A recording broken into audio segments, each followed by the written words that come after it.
Hush Hush Biz is absolutely thrilled to be welcoming a very interesting creative with a wonderful new show just about to launch on the 3rd of July to the 6th, very short, in Melbourne at the Arts Centre. And it is, oh my God, it's on one of my very favorite iconic musical artists, David Bowie. And we want to welcome Karlis Zaid. Zaid. Zaid. Zaid. Zaid. Zaid. Yes, Sorry, that's the one. I screwed up. It's all good. It's all good. There's not many Karlis's in the world, so if you just remember the Karlis, you're probably going to be speaking to me because good luck finding another one outside of Poland. There you go. Well, as I said, you've got a really unique name and a very unique and and very interesting show with Loving the Alien and Music and Life of David Bowie, who, oh my God, is ultimately, I think, everybody's favorite, because that man was extraordinary. And as I said before, I was lucky to see him back in the late 70s. And you Wow. saw the very last show he ever did. So, what inspired you to do this and have this all come about? And it's over. Yeah, To you. I that's a very good question, Carolyn. Well, look, for my entire life, I've been a little bit low-key obsessed with David Bowie. In fact, not low-key, let's be honest. So one of my earliest memories, didn't see the 1978 tour. Not quite in my vintage. I would have loved to have though, because I know all about all of his tours. But I grew up listening to one of my earliest memories of listening to any music. My mum was an opera singer, and I grew up, but she had wide-ranging tastes. So I grew up listening to on vinyl the Diamond Dogs album. ah Uh, yes, she used to play that on a loop. yep, And it was one of those records that used to scare the living crap out of me, basically. Because wow, if you know the album, and for the Bowie fans out there yes, to go, to sort of get into a deep cut, yep, the hardcore Bowie fans would know that Diamond Dogs wasn't just an album with some really great songs on it, but it was also partially made up of Bowie's failed attempt to write a musical to George Orwell's 1984.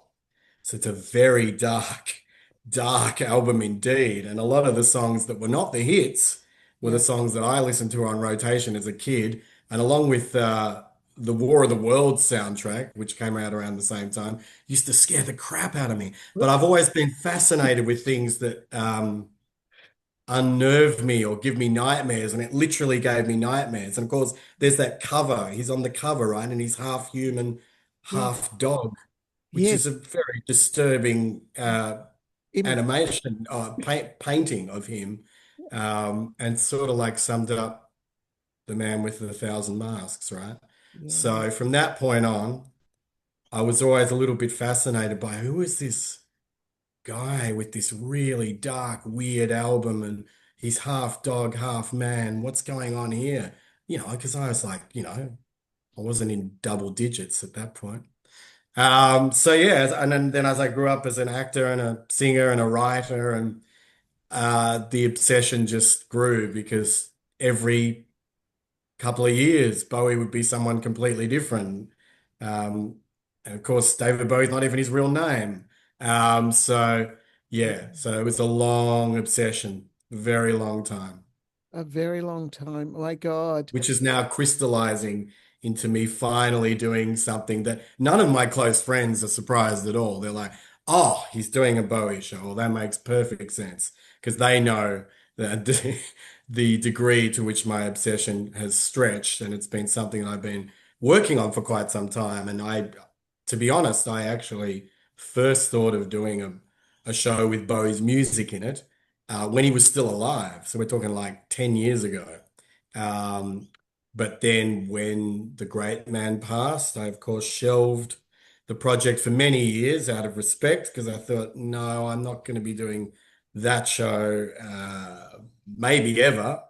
And then in due course, during the COVID sort of miasma, I especially in revisited it Melbourne. again. Yeah, I revisited it again. I was like, yeah, maybe I'll, geez, not much going on. So maybe I'll start tinkering away at that Bowie show again. And then I was like, oh no, this would be really good to do. Yeah, Certainly after a certain amount of time passed, almost coming up on 10 years now since he yeah. died. Wow, it's oh my God, that's gone fast. That's, you know, this is interesting. You have a co-star in this called Aurora Kurt. Hmm. And you know what's her She's a involvement? star. She's an equal star. Yes. Oh, you both are. You both got enormous backgrounds in musicals and theater and oh God, yeah, very impressive backgrounds. Um, but I gave her some of the best songs to sing, oh, did just you? to be That's really very fair, generous. Uh, without giving it away. Okay, okay. So, do you want to give us a little bit of a list of songs? Sure. Well, she gets to sing Ziggy Stardust, Oh gosh. which is pretty Oh, cool, right? yeah, Changed the key for her because the key was not, it was too low. yeah, She's an absolute, like, she's a gun yeah. belter singer. Now when she sings it, she's singing a bit, sounding a bit like Janis Joplin, which is really Wow, cool. that's interesting. So yeah, I give that away. She gets to sing Ziggy Stardust. She gets to sing Changes. So which in the musical Lazarus, which Bowie had a little bit to do with before, right very close to when he actually passed away. Yeah. Uh, there was an arrangement for a female actor in the musical of Okay. Changes, which we've kind of taken, yeah, a fair part of that arrangement. It's quite a different Mm, arrangement. Certainly the first half of the song, it's much jazzier and slower. And Aurora just nails it because she's an absolute gun. Look, we met, I don't know, about 15 years ago or more, yeah. just around the traps doing various gigs. I think one of the first times we met was we did one of those, uh, they do asylum seeker resource center fundraisers, Yeah. a lot of whom were used to, were always organized by Casey Bonetto, that genius guy who wrote Keating the musical. And every time they do a fundraiser, all these great artists would get up and do, a song, a song or two, Yeah. and the theme would be one particular band's catalog. Right. Um, so the one that I think where I first met Aurora, there was a They Might Be Giants Yeah. fundraiser. So Yeah. all the songs were They Might Be Giants song, and she sang Dr. Evil from the Austin Powers movie, which was actually written by They Might Be Giants, of course. Yeah. And I sang Dr. Worm. So we were both different types of. But I was like, who's that? Who's that singing that amazing belting jazz number from Austin Powers? Yeah. Yeah. And then we just sort of like, yeah, we crossed paths a few times. And then I sort of wrote her into my original cabaret, which is called Australian Gothic, which we last did at Adelaide Cabaret Festival just before COVID, which was all original songs and very dark and very very Yeah. confronting.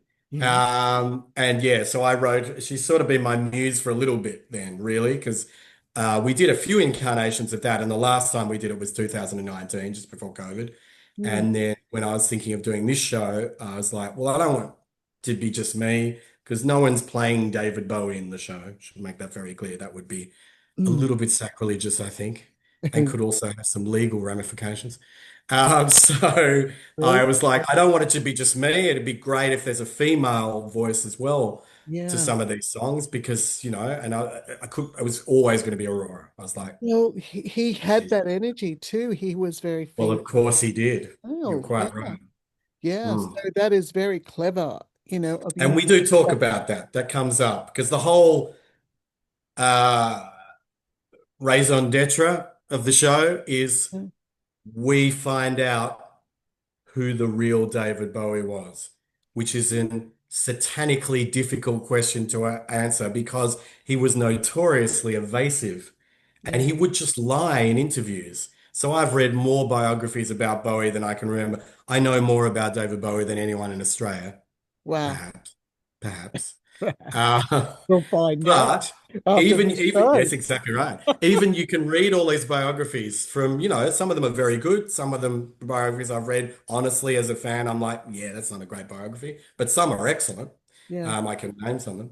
But even in the biographies, you're trying to dig through to get to the truth. Hmm. And it's very hard to work out because Bowie's, interviews, he'd just lie. He'd lie and he'd laugh and he'd wink, Yeah. He's like, well, maybe, oh, I think I remember that year. Um, and so then you've got all these biographies from people who knew him pretty well, but said, look, even as well as we knew him, he was intensely private Yeah. and he would put all these characters up on stage and he'd do his interviews and you'd think it was the real guy, but he was still in character.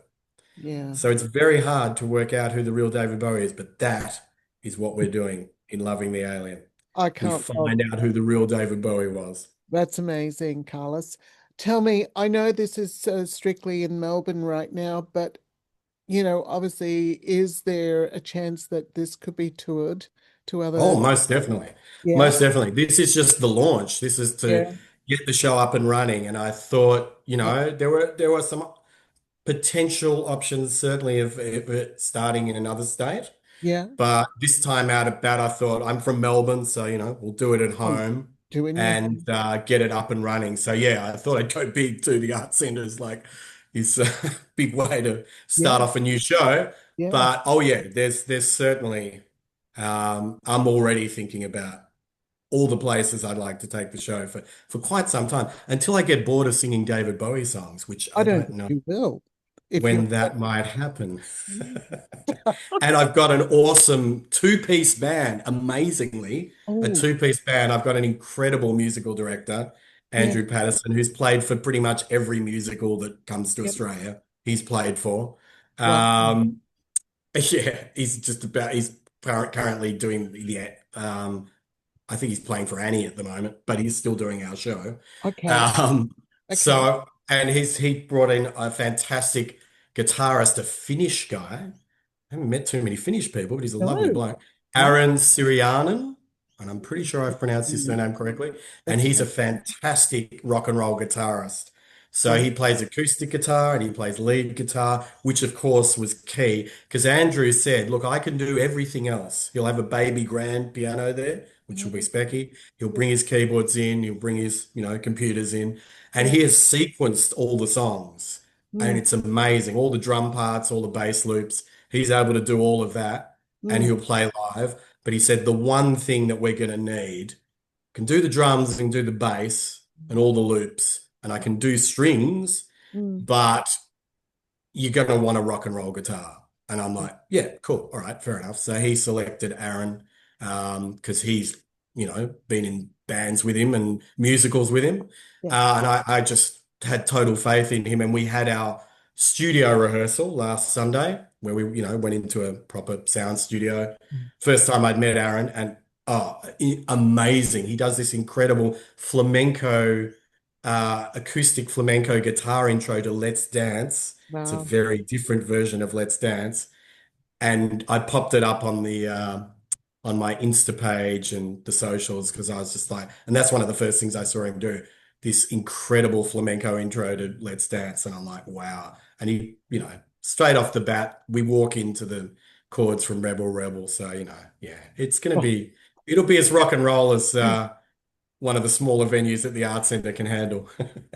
Oh, that's fabulous. This is fabulous. Look, it's been amazing talking to you, Carlos, and I'm really excited and congratulations on, putting this together because I think you have got uh undoubtedly a hit show in the making and and for it to be able to, yeah, travel.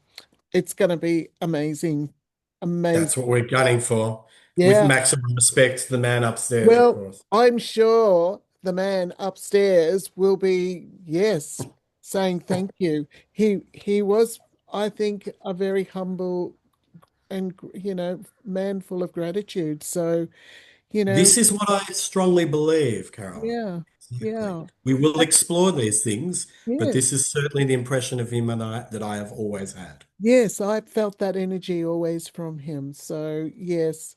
So, on that note, I will say absolutely again, thank you for joining us on Hush Hush Biz.